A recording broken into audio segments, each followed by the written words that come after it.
معروف صحافی اور تجزیہ کار رؤف کلاسرا نے کہا ہے کہ 4 اکتوبر کو عمران خان کے ایما پر تحریک انصاف نے اسلام آباد میں بنگلہ دیش طرز کے ہنگاموں اور احتجاجی تحریک کا منصوبہ تیار کیا تھا، جسے وفاقی حکومت نے مکمل طور پر ناکام بنا دیا۔ منصوبہ یہ تھا کہ اسلام آباد کو میدان جنگ بنا کر حکومت کو مجبور کیا جائے کہ اگر ہجوم کو قابو میں کرنا ہے تو اسے عمران خان کے پاس جانا ہوگا۔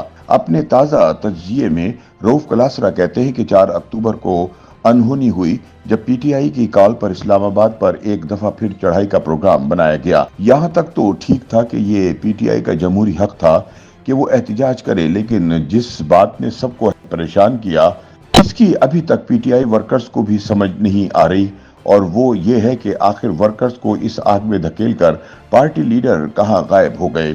جب اسلام آباد کی سڑکوں پر خیبر پختونخوا سے آنے والے ورکرز اسلام آباد پولیس کے ہاتھوں مار کھا رہے تھے، گرفتاریاں ہو رہی تھی، آنسو گیس کا استعمال ہو رہا تھا، تو اس وقت وہ لیڈر کہاں تھے جو ہر وقت ٹویٹر پر ایکٹیو اور ٹی وی شوز یا پریس کانفرنس کرتے نظر آتے ہیں؟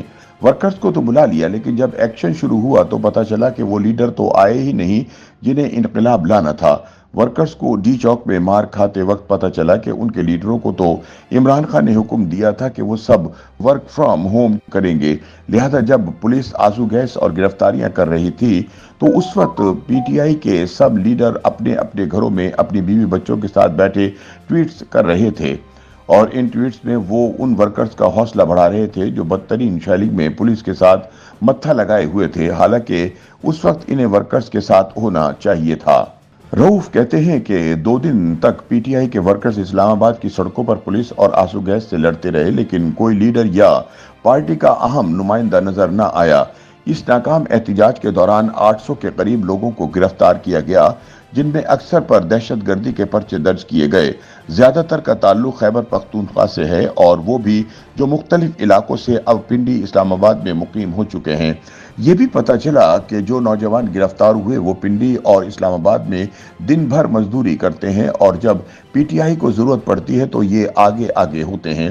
اب یہ گرفتار ہوئے ہیں تو اکثریت کے پاس وکیل کرنے کے پیسے بھی نہیں ہیں۔ سوال یہ بھی ہے کہ علی امین گنڈا پور جو خیبر پختونخوا سے بڑے تم تراق اور دھوم دھڑکے کے ساتھ نکلے تھے، وہ مظاہرین کو ڈی چوک تک پہنچانے کے بعد خود کہاں چلے گئے؟ کیا وہ ایک دفعہ پھر اغوا ہو گئے تھے؟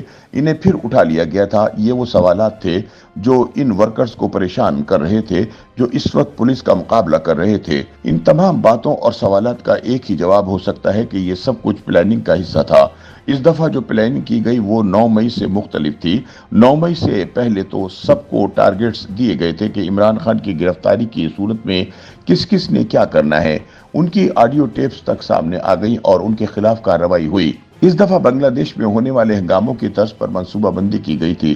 عمران خان بہت پرجوش تھے کہ لوہا گرم ہے، عوام موجودہ حکومت سے تنگ ہیں، بنگلہ دیش ٹائپ عوامی احتجاج کی لہر پیدا کی جائے۔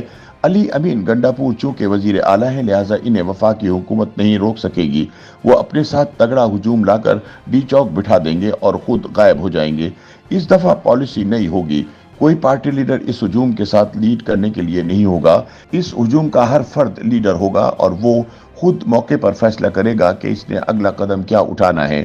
یہ شاید پہلا سیاسی احتجاج تھا جس میں ٹاپ لیڈرشپ کی بجائے ورکرز خود اپنے لیڈر تھے۔ انہیں کسی سے رہنمائی کی ضرورت نہیں تھی۔ مقصد یہ تھا کہ جب علی امین گنڈا پور غائب ہوں گے تو یہ افواہیں گردش کرنا شروع کریں گی کہ انہیں غائب کر دیا گیا ہے۔ اس پر ان کے ساتھ خیبر پختونخوا سے آیا ہوا ہجوم غصے میں آ کر توڑ پھوڑ شروع کرے گا۔ لڑائی میں شدت آئے گی۔ پورا اسلام آباد ان احتجاج کرنے والوں کے کنٹرول میں ہوگا۔ اس وقت اسلام آباد میں ملیشیا کے وزیر اعظم بھی موجود ہوں گے۔ شنگھائی کانفرنس کے دعوت نامے بھی کنفرم ہو رہے ہوں گے، اور حکومت پر دباؤ ہوگا کہ وہ ان مظاہرین کو کنٹرول کرنا چاہتی ہے تو جیل میں عمران خان سے رابطہ کرے۔ رؤف کہتے ہیں کہ پی ٹی آئی کے کچھ لیڈر ٹویٹس میں کہہ رہے تھے کہ اس احتجاج کو ختم کرنے کی کنجی اڈیالہ کے قیدی کے پاس ہے۔ مطلب یہ تھا کہ ان سے رابطہ کریں۔ عمران خان کو پوری امید تھی کہ حالات خراب ہونے پر ان سے ویسے ہی ادارے رابطہ کریں گے جیسے اگست میں رابطہ کیا گیا تھا، اور صبح سویرے جیل کا گیٹ کھلوا کر ان کی ملاقات اعظم سواتی سے کرائی گئی تھی، اور خان صاحب کو کہا گیا تھا کہ وہ احتجاج کی کال واپس لے لیں کیونکہ شہر میں پہلے ہی مذہبی جماعتوں کے لوگ داخل ہو چکے ہیں اور کہیں دونوں دھڑوں کے اراکین کا تصادم نہ ہو جائے۔